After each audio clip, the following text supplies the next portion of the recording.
Student teaching, you liking it? Yeah, it's pretty good. Today was professional development day, so no kids, so it's a little less stressful than normal, but so far so good. Let's talk about basketball. Obviously, some high expectations for this team. How has the team kind of reacted to the coaches have been ranked in the preseason and with that first place voting? Yeah, I mean, right now it's just a preseason voting. Obviously, we have a lot of work left to do, and at the end of the season, we want to be ranked number one as well. So a lot of work left to do. Just kind of buying into what the coaches are saying, what's going on, really focusing on us and not getting too caught up in the rankings and what has come out so far.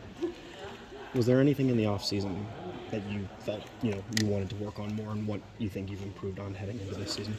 I think just being able to handle the ball and facilitate as well, not just being a scorer or a defender, but also being able to distribute the ball on offense to my teammates because they can knock down shots and they do a good job of getting me the ball as well. So just kind of being able to handle the ball against pressure so Emily doesn't always have to do it, or facilitating the ball to someone who may be open can knock down an open shot. Coach Ben was kind of comparing this squad to some of the top squads he had in the past. Does he bring that up with you guys and say you can achieve what they did? Yeah, I mean, he talks a lot about the past, but that was in the past, and we obviously have to create our own path, and so we need to focus on what they've kind of paved before us and kind of use that to help us as we continue forward and focusing on ourselves. What does having Janae healthy mean to you guys? It means a lot. I mean, she obviously started the season off really well last year, kind of got injured, and obviously it's hard when you get injured like that. She had to sit out, but just seeing her back in it, practicing, competing, and I think she'll bring a lot to this team. Preseason expectations and you coming back for another year, is that kind of lining up with this is kind of the goal now to be that number one team? Yeah, obviously every year we come into it, we want to be the number one team. The rankings don't always show that at the beginning, but those don't matter as much. It's what happens throughout the season and what happens at the end. If we have a tough game, are we going to bounce back or are we going to give up? And that's just, we have to find out who we are and kind of use that to help us. With how much you guys have built that up over the past couple of seasons, is there less pressure because of that success you've already had now?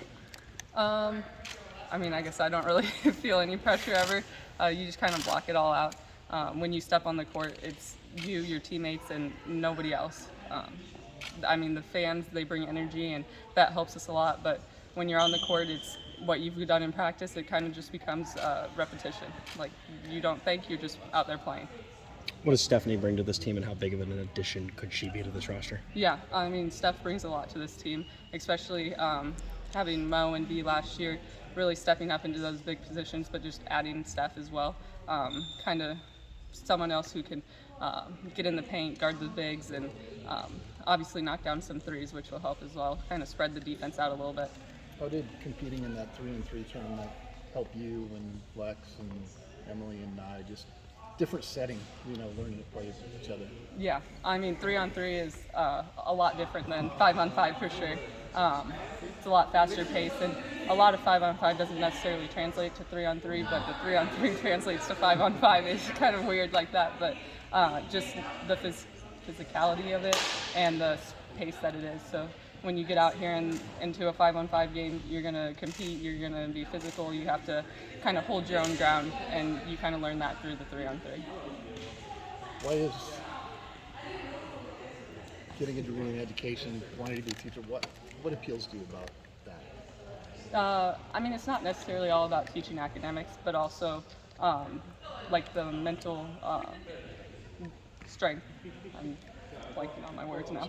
But like the growth mindset. I mean, a lot of kids, and they don't see it now, they'll be struggling with a math problem or reading or something, and they don't see that if they keep practicing and working at it, they're going to get better. And they don't see that long jump that they'll make, but they're taking these little steps that eventually they'll be able to see all their work kind of pay off. And it's hard for them to see at the time, and a lot of the kids struggle and they'll give up, and you just have to keep reminding them it's all right. I mean, and a lot of what I do when I'm in there, I'm telling them, like, when I picked up a basketball for the first time, I just wasn't all of a sudden an All-American. Like, it took a lot of practice, a lot of work, and they kind of can connect a little bit with that most teachers don't have, and it's kind of really cool to see their process as they go and their mind working in different ways.